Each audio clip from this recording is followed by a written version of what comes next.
Olá pessoal, sejam todos muito bem-vindos a mais um estudo das obras de Leon Denis.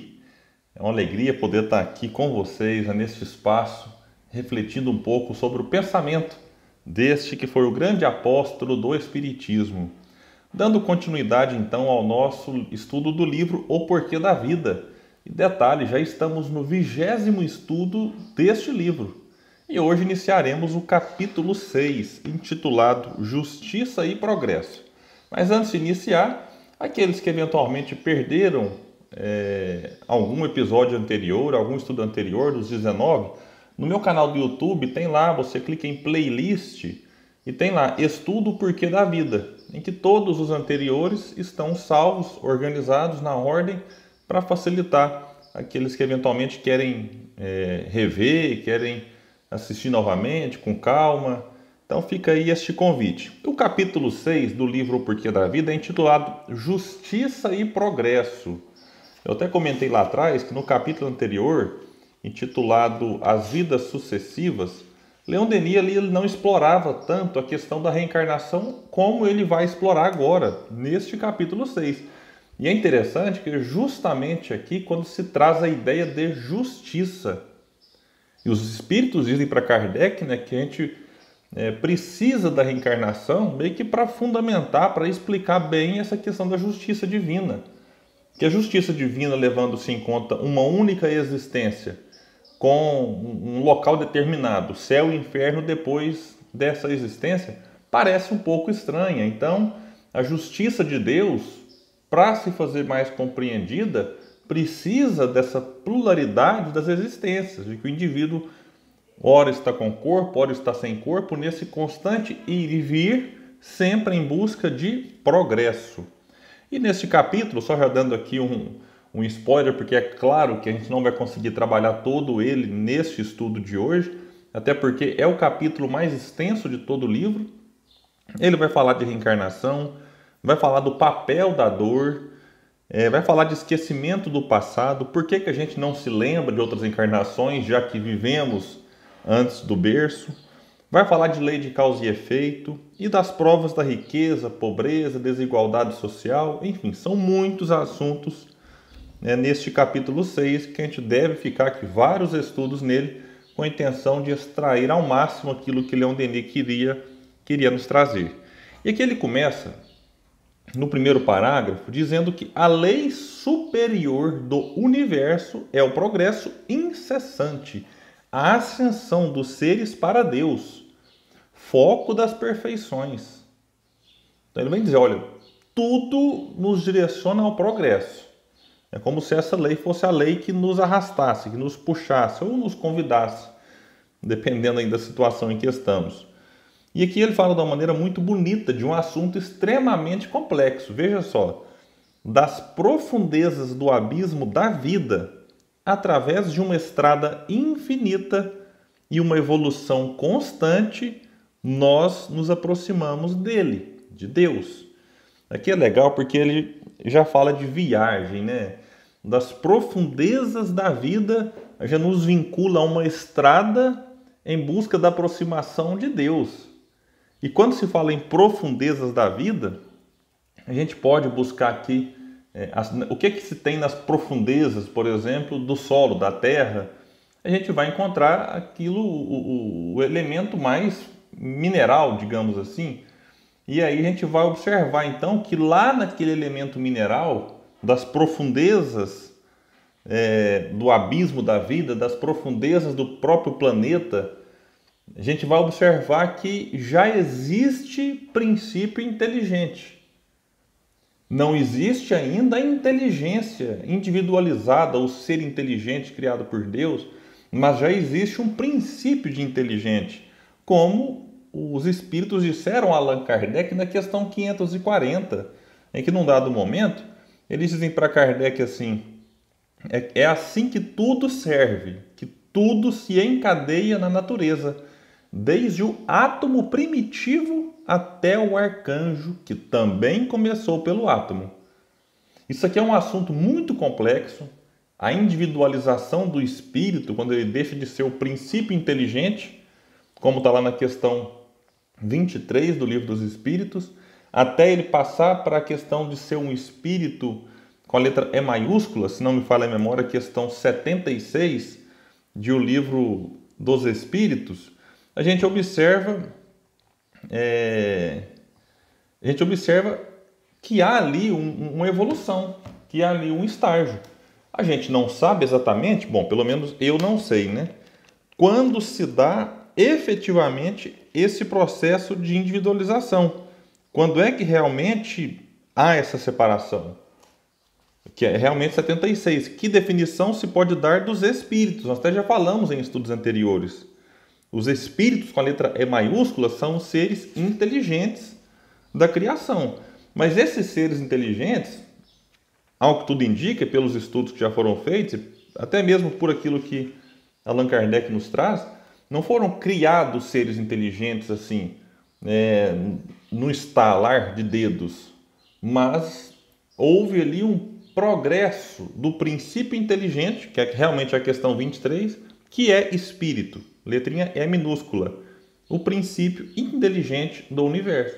Então, esse princípio inteligente está em tudo, no mineral, que depois vai mudando ali os estágios para o vegetal, para o animal, até chegar no homem. E aí, Leon Denis, no seu livro O Problema do Ser e do Destino, ele vai trazer uma coisa interessante, assim, uma reflexão importante para a gente. Diz ele que nesta cadeia, cada elo representa uma forma de existência que conduz a uma forma superior. No estudo anterior, ou no 18º, não me lembro, a gente falou da ideia de corrente, né? Elos de uma corrente. E aqui, mais uma vez, ele recorre a essa comparação, a essa analogia.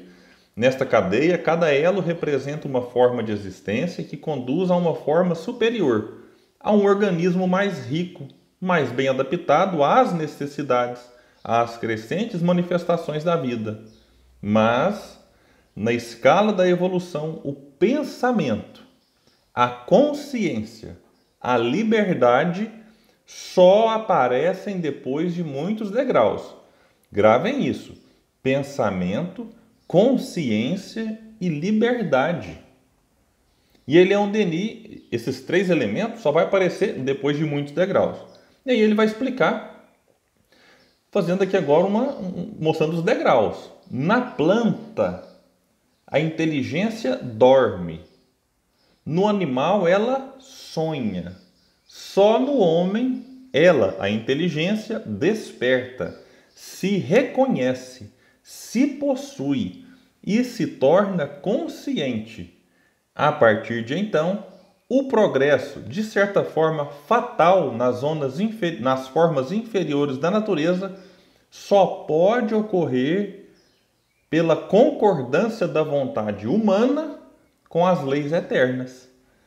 É como se antes fosse feito de uma maneira meio que maquinal. O princípio inteligente ia evoluindo, porque a planta e o animal não têm consciência de si. Eles não se reconhecem como planta, como animal. Eles estão ali, claro, que incluídos na lei divina que rege a tudo e a todos, mas em que essa lei se impõe sobre eles sem que eles a reconheçam. Somente na questão do instinto, no caso da planta, nem instinto possui ainda. Então é importante dizer que é no homem que tudo isso vem à tona. A consciência de si, a liberdade, outra coisa que vai falar aqui, o pensamento, né? Então isso é importante dizer. A gente consegue planejar o futuro, mesmo que não está totalmente em nossas mãos, mas a gente consegue minimamente fazer um planejamento, coisa que não acontece no animal.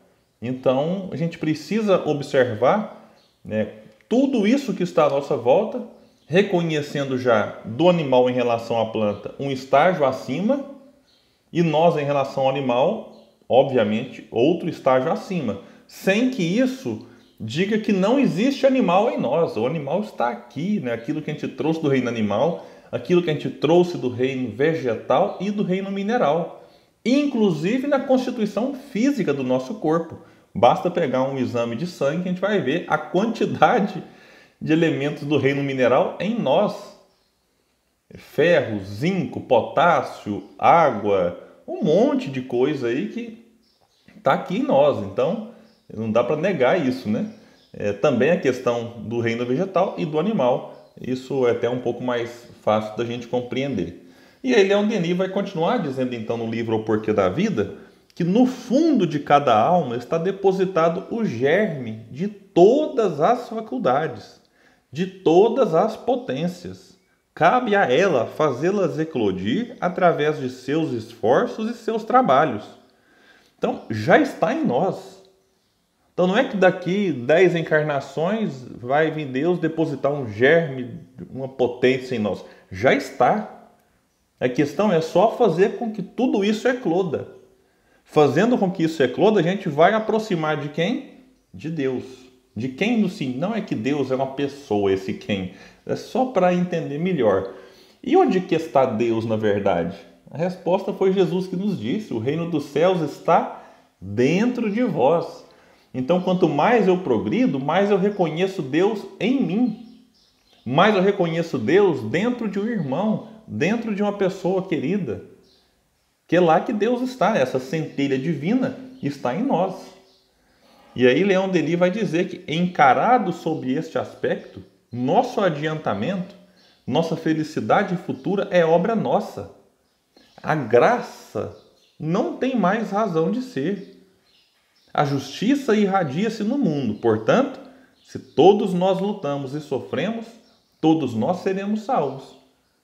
Então, o progresso se dá de maneira individual.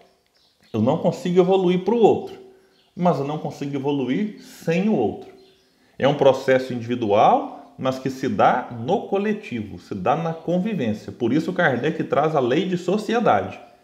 E dentro da lei de sociedade, a ideia de família, como a base, né? Aquela que vai ali sustentar, ser a base de toda a sociedade, o próprio núcleo familiar. E aí, meus amigos, a gente vai ter muitas reflexões nesse capítulo, que realmente é belíssimo. Um conceito importante aqui é que Deus não nos dá evolução, Deus não nos dá virtudes, Ele nos dá o germe, para que a gente desenvolva esse germe, para que a gente, através dos nossos esforços e auxiliando aqueles mais fragilizados, consigamos então desenvolver tudo isso, progredir, evoluir, que foi o que eu disse lá no começo, já que o progresso é a lei superior do universo, até que um dia a gente consiga chegar à condição de anjo. Mas não dá para chegar nessa condição sem passar por este estágio chamado humanidade. Precisamos desenvolver a humanidade naquilo que a palavra tem de mais sublime, a empatia, a compaixão, a preocupação com o outro. Que como é que eu vou ser anjo se eu não estou sendo nem homem, de certa forma, nesse sentido mais evoluído do que os reinos inferiores? Então, meus amigos, fica o convite para que vocês continuem conosco, acompanhando os nossos estudos, conversando com um amigo, falando deste espaço que a gente utiliza aqui, com o propósito de trazer um pouco mais do pensamento de Leon Denis, sempre incentivando que façam isso também de maneira solitária, de maneira isolada, quando for possível, para aqueles que já é possível, em grupos, já que vivemos um período de pandemia. Enfim, que cada um busque um momento para estudar, para compreender e para vivenciar todos esses ensinos maravilhosos que a doutrina nos traz. Muita paz e até o nosso próximo estudo das obras de Leon Denis.